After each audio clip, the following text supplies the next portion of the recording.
Hello नमस्कार साथियों। तो मैं आज आपके लिए लेके आया हूँ 10th क्लास 2014 का गणित का पेपर, जो कि आपको ये अनुमान लगाने में मदद कर सकता है कि आपका 30% सिलेबस कम होने से पहले आपका पेपर कैसा आता था, और आप इसे देखकर अपने क्वेश्चंस की प्रैक्टिस भी कर सकते हैं।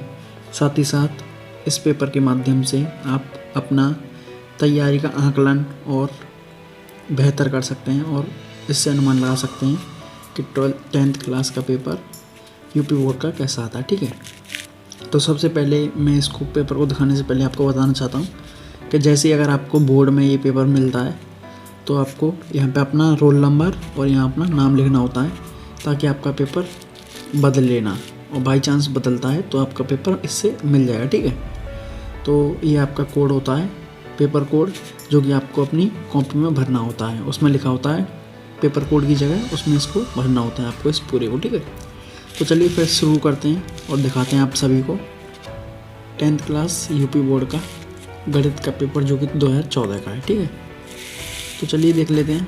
आपको पता ही होगा 70 नंबर का आपका पेपर आता है और 15 मिनट आपको ये पेपर पढ़ने के लिए दिए जाते हैं। ठीक है, और सबसे पहले आपको यहाँ पर कुछ निर्देश दे रखे हैं, ये आप पढ़ लेना निर्देश। चलिए मैं पेपर पर चलता हूँ सीधा और दिखाता हूँ आपको पेपर कैसा आता है। ये 2014 का पेपर है, पुराना पेपर है लेकिन काम का पेपर है ये भी। तो देखिए ये भी निर्देश दे रखे हैं आपको। ये कह रहा है कि जो भी आपको कार्य करना है वो आपको रफ कॉपी पे करना है, इस पर पेपर पर कुछ भी नहीं करना है आपको। जो भी आपको कार्य करना है अपनी कॉपी के पीछे एक पेज रफ बना लें, उस पर सारे कार्य कर सकते हैं। ठीक है, तो क्वेश्चन आपका यहाँ से स्टार्ट हो जाता है। सभी खंड कीजिए। तो प्रत्येक खंड में उत्तर के लिए 4 विकल्प दिए गए हैं, जिसमें से केवल एक सही है। तो सही विकल्प छांटकर अपनी उत्तर पुस्तिका में लिखिए। तो यहाँ पे आप ऑब्जेक्टिव क्वेश्चन हैं आपके, ये आपका ऑब्जेक्टिव क्वेश्चन है, आप देख लेना इसका सॉल्व करके क्या उत्तर आने वाला है। तो ऑब्जेक्टिव क्वेश्चन है आपका पहला। और ये दूसरा ऑब्जेक्टिव क्वेश्चन है आपका प्राकृतिक संख्याओं का समांतर माध्य, ये पूछ रहा है आपका, तो ये भी ऑब्जेक्टिव ही है। क्वेश्चन नंबर अगला है गा। ये यदि एक वस्तु विक्रय मूल्य इतना है तो यदि विक्रय कर इतने % हो तो ग्राहक को कुल मूल्य देना होगा। ये आसानी से सॉल्व हो जाएगा, सरल है ये भी और ये भी सरल है। ठीक है, तो यहाँ तक आपके ऑब्जेक्टिव क्वेश्चन है ये। अगला क्वेश्चन देखते हैं हम।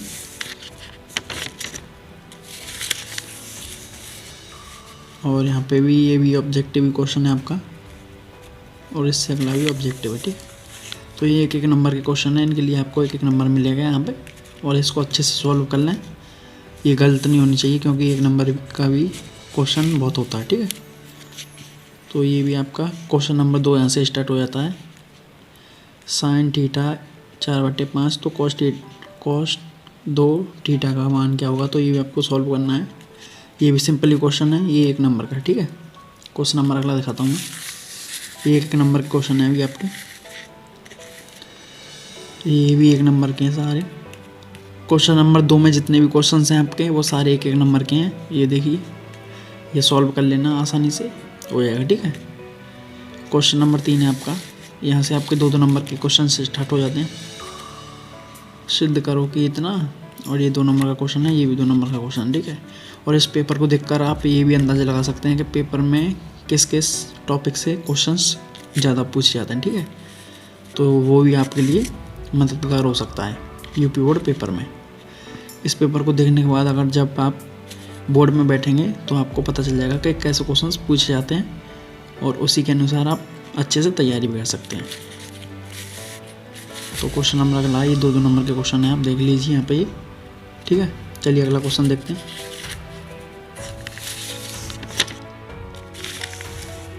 क्वेश्चन नंबर यहाँ से आपका 4 स्टार्ट हो जाता है।